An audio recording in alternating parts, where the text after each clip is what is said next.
Hey everyone, तो आज हम निकल चुके हैं अपनी वीडियो को रिकॉर्ड करने के लिए from Manali to Lahaul and Spiti. वहाँ पे हम जाएंगे केलंग में। तो आप हमारे वीडियो को जरूर देखिएगा। Article 19 of the constitution of India शायद से आपको काफ़ी पसंद आएगा, अच्छा लगेगा, तो आप ज़रूर सपोर्ट कीजिएगा। चलिए हम वीडियो के साथ स्टार्ट करते हैं।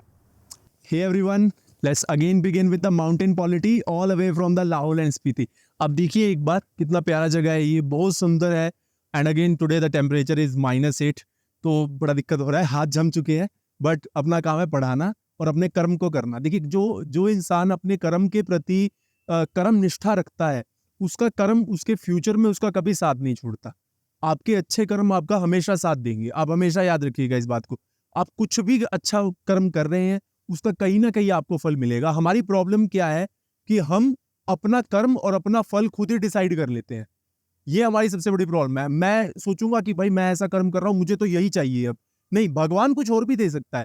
तो हम तभी कहते हैं कि कर्म करना चाहिए, फल की इच्छा नहीं, क्योंकि हर कर्म का हर फल अलग हो सकता है, कर्म फल अलग हो सकता है। ओके, चलिए हम आगे जाते हैं आर्टिकल नंबर 19 में। 19 क्या कहता है? देखो 19 सिंपल है, ज्यादा कंसेप्चुअल नहीं है ये। पहला इसमें मेजरली है 19(1) freedom of speech and expression. Okay, 19(2) freedom of assembly. Board पे देखते रहिए। 19(3) freedom of association. 19(4) freedom of movement.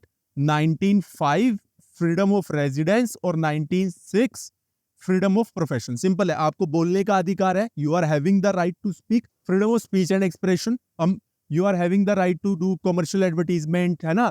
आपको even you are having the right to silence, है ना। बट आपको ऐसा चीज नहीं बोलना चाहिए जिससे किसी के धार्मिक भावनाएं आहत हो रही है, या फिर जिससे कि देश की सोवरेनिटी या इंटेग्रिटी के ऊपर इफेक्ट पड़ रहा है।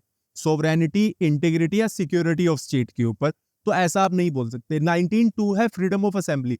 ये असेंबली तो है, मैं कहीं भी असेंबल हो सकता हूँ ऑल ओवर द इंडिया, हम कहीं भी इकट्ठे हो सकते हैं। बट हमारा असेंबली तब रोका जा सकता है जब कोई रिस्क हो सिक्योरिटी ऑफ स्टेट को या फिर हमारी हेल्थ को। जैसे हमारा 19(2) फ्रीडम ऑफ असेंबली कोविड में रोक दिया गया था। ओके, फिर फ्रीडम ऑफ एसोसिएशन है, कोई भी एसोसिएशन बनाइए, एबीवीपी, एनएस, यूआई, महिला मंडल्स, है ना, पॉलिटिकल पार्टीज, कुछ भी बनाइए फ्रीडम ऑफ एसोसिएशन में। 19(4) फ्रीडम ऑफ मूवमेंट, कहीं भी मूव कीजिए। जैसे अभी मैं लाहौल स्पीति में खड़ा हूँ -8 डिग्री सेल्सियस के अंदर, तो ये भी अपना मूवमेंट है। चाहे आप डेजर्ट में चले जाइए, वहां पे आपको 42 डिग्री सेल्सियस भी मिल जाएगा।